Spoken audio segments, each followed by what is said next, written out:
Pakain tayo ngayon ng sisiw.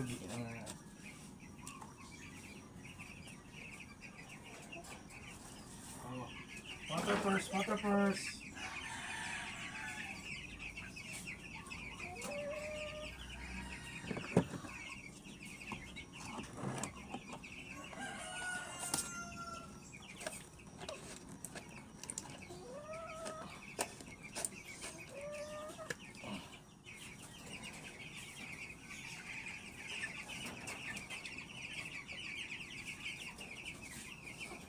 Pag ganitong umaga, kine-check ko na yung kanilang mga pakainan kung may laman pa.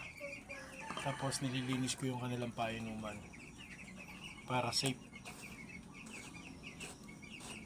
Bago pa lang ako sa pag-aalaga ng broiler chicks, kaya kailangan pag-aralang mabuti kung anong dapat gawin.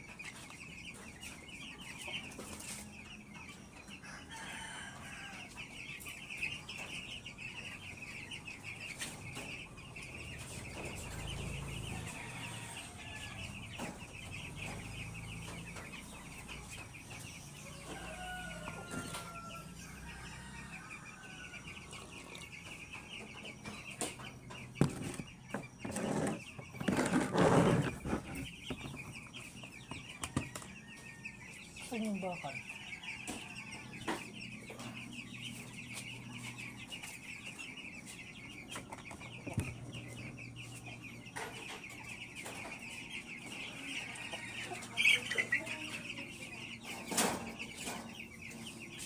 Ako yung nagtataka sa akin mga alaga. Bakit kaya sila may ipot?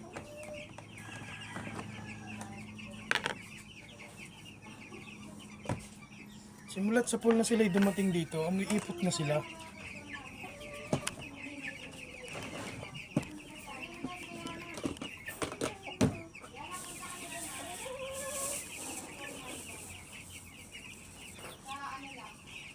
Nakabili ako ng bagong pakainan, no? Iuhulog lang dito yung pakain.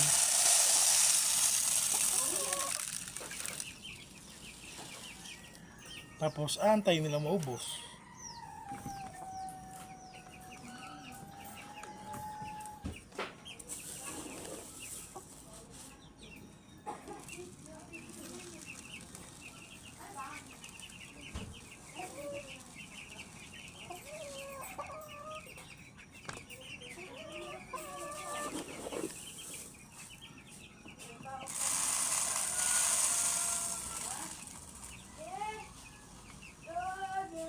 Bakit?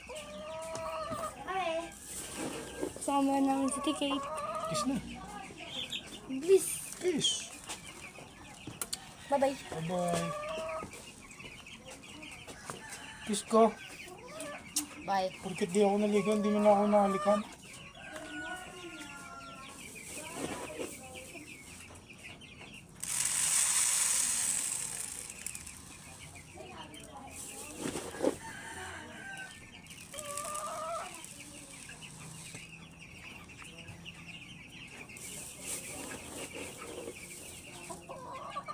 Magagandaan ko ng aking mga sisiw kasi medyo matatakaw sila. Sabi kasi nila, pag 45 days na broiler ay matatakaw. Maganda-ganda ang kita. Sana nga, lawabin ng Panginoon na maganda ang kita. Kasi sa 53 heads, kumukonsumo na ako ng 5 kilos per 2 days. Tuwing ikalawang araw, kumukonsumo na ako ng 5 kilos.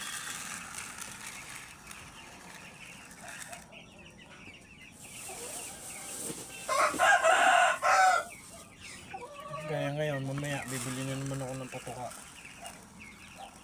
Kasi ano pa lang ang binibili ko eh. Hindi pa persa. Pinag-aaralan ko pa kung gano'ng karami mauubos. Sa 50 heads. Para sa lalagyan ng Panginoon, sa susunod na aking mag-aalaga ulit. Maganda-ganda na pag-aralan ko na kung paano gagawin.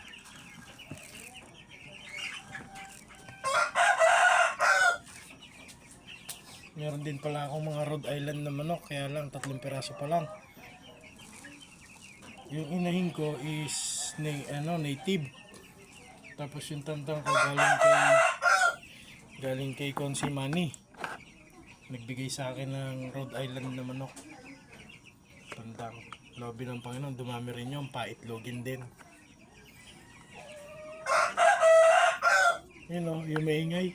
Ako nga lang nagtataka sa kanya kung Rhode Island talaga siya o Tagalog. Kasi ang tilawak niya, Tagalog. Kape muna tayo. Huwag niyong kakalimutan ang Daniel's Coffee. Ang coffee na Daniel's.